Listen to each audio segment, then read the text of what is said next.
diktaturë e dytë. Një diktaturë jo si që ishte diktaturë e parë, që ndalonte me ligj dhe kushtetut partit politike, por një diktaturë autoritare që pranon pluralizmin dhe shtyp pluralizmin. Partia Demokratike solli në Shqipëri pluralizmin si motorin më të sigurt të zhvillimit të një kombi dhe të një shoqërie.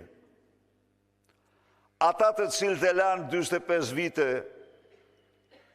në monizëm, sot janë vërsulur me tërbim, kundër pluralizmit, kundër demokracisë, kundër kushtetutës, kundër lirive dhe drejtave të qytetarëve të kryqëzve të Shqipërisë.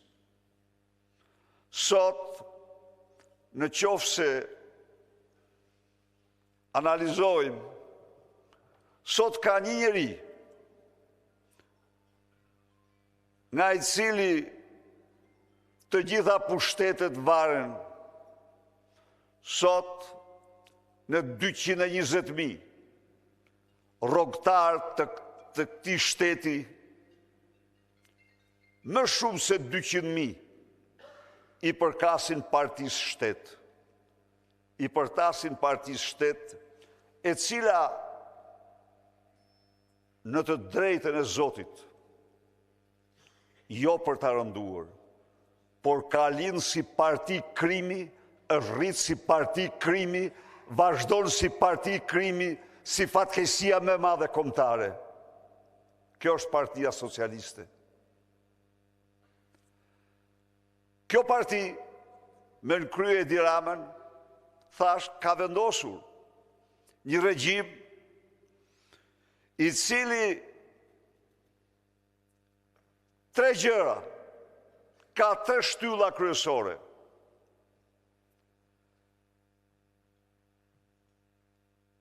Ka vjedhjen, ka mashtrimin, ka krimin.